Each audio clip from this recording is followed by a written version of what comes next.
Hi, I'm Stephanie. And I'm Caitlin, and we are the Howell Real Estate team of RE/MAX. Welcome to today's Tips from an Expert. We have Claire McKenzie with us from Room Utopia Interiors, and she is their principal designer. Welcome, Claire.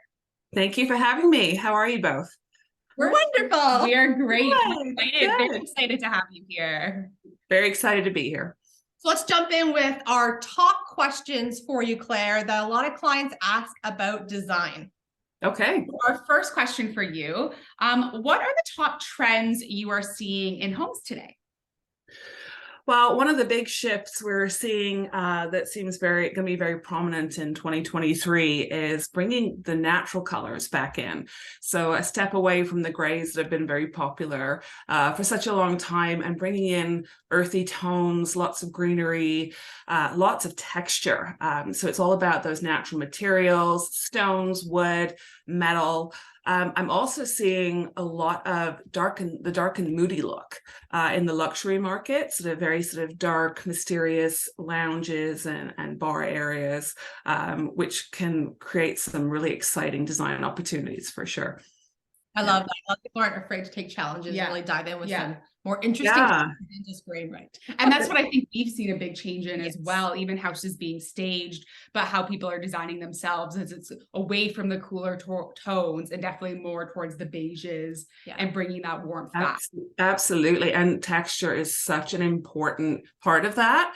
Instead of using lots of big pattern, it's using texture to create that visual interest instead. That's what we're seeing more of a trend in, like rustic farmhouse is huge right now. So a lot of design on that. Yeah.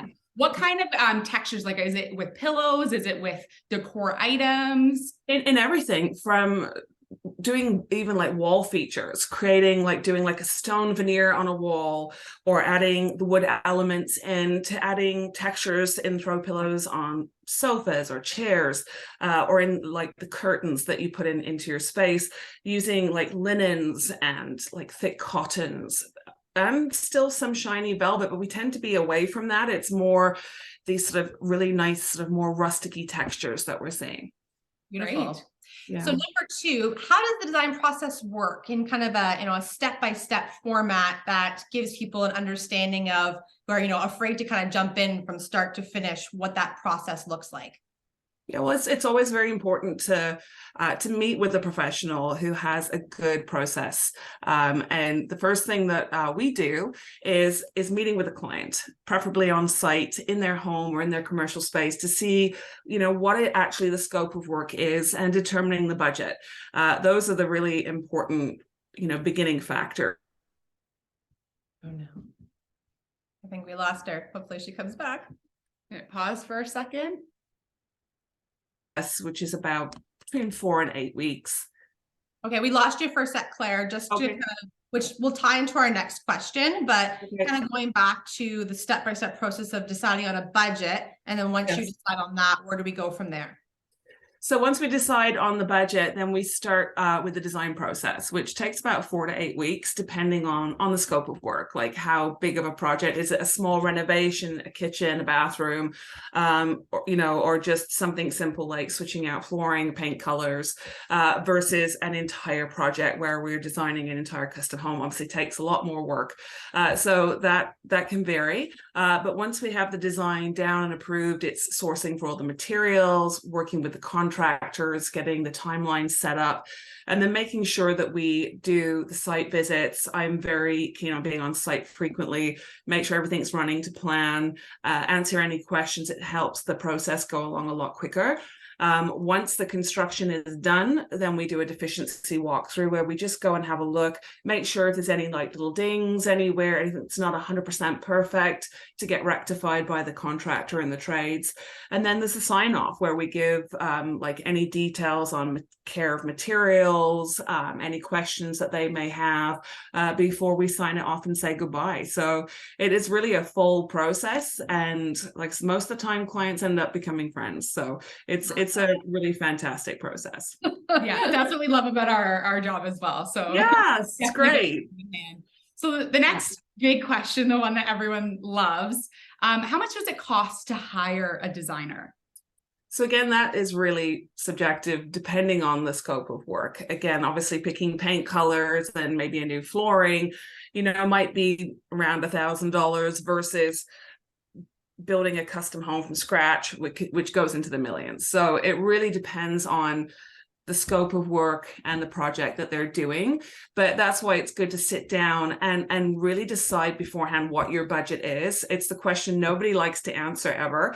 It's always an uncomfortable question for them, but it really helps guide me in the right direction in terms of how I design the project for that client and where I would go for sourcing to make sure that we're hitting everything within their budget.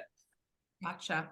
Yeah. And with budget specifically, do you find that a lot of clients' expectations are realistic going in, or do you find that people don't expect things to be as expensive or less expensive? And in terms of, I find it's very rare that somebody has a clear understanding of what the costs are. It's always sticker shock. And that is, that's probably one of the hardest parts of my job is, people see something that they absolutely love. And sometimes they don't have the budget for that. So it's finding a solution that they're going to love equally as much that's going to work within their budget. But things cost money here, and it can be a sore spot, but we find a way around it to help them get what it is they're looking for. Perfect. Achieving the goal. Yeah. Love it.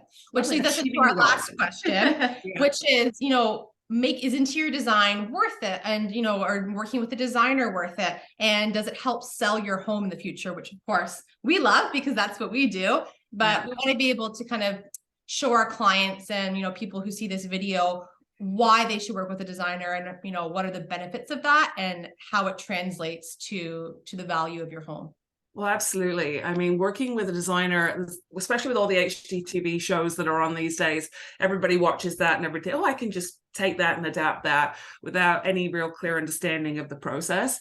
I'm actually trained as an interior architect, so I'm very much focused on functionality as well as the aesthetics, and that's really, really important. I often go into houses that have been built and, I find myself shaking my head going, what were they thinking? Because the functionality isn't always there. So working with a designer, with a design professional who knows how to make sure that everything that is being done in their property is been done correctly and is going to function properly, as well as being aesthetically beautiful, really makes for a perfect home. And it definitely helps with selling. I mean, people will come in, look at a space, and a lot of people don't have that vision. So if you can't show them what the potential is in the house, if they can't see it, like showing them is the way to go. Like by having a designer come in, even if it's just a refresh of the house, to give a consultation on, okay, what do we put away? What gets packed up? How do we arrange the furniture?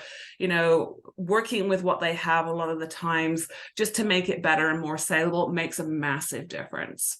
Absolutely. And that's what we always say too, there's a few different, points to staging. One of it is decluttering, removing personal items, and then making it functional, making it a blank canvas for people to walk into and really envision what their life would look like living there. Yeah. To how you would help with that. And the beauty of working designing. Working with a designer, whether you're selling or not, it's knowing, like, when you buy a home, should you invest your money in putting a new kitchen in or a new bathroom? Working with a designer, I think, is similar to that. Is you're using that, you're taking that money and you're investing it into your home. So whether you sell in 1 year or 10 years or 20 years or pass it on to your kids and they sell, well, it might be dated by then, but that investment. And they have me back in. You to enjoy and also be something that helps that home sell in the future and brings you back that investment. Absolutely. I have one other question just quickly off of here, and we see this in real estate all the time, but how often those trends are changing. What was in trend 5 years ago to 10 to 15 years ago, and how would you say it's like a 5-year term of it switching, or would you say it's even sooner than that? Well, one of the things I focus on is trying to come up with classic designs, things that are going to last for longer. The trends I find right now are changing as frequently as fashion. There's new things coming in all the time, and with the likes of Pinterest, HGTV, all these great avenues for design, there's so many different ideas, and it just seems to be evolving and changing all the time. Like I said, what's interesting is the fact that it is coming back to a more sort of cozy, homey kind of feel right now with those warm tones and colors. Who knows when it's going to change again. I know like dark kitchens were the thing like 5 years ago. It was everybody had to have a dark kitchen. Now everybody wants a white kitchen. So it's changing constantly, but I think picking classic options is always a great way to make sure that your design is going to stay and be, on trend longer, for sure. Perfect. Wonderful. Well, we want to thank you, Claire, so much for joining us today. I know these tips and trends have been fantastic, and I hope those of you who have joined us to watch feel the same. So just to tie it off, as always, from our family to yours, stay well. And we'll see you again soon. Thank you, everyone, and thank you, Claire. Thank you.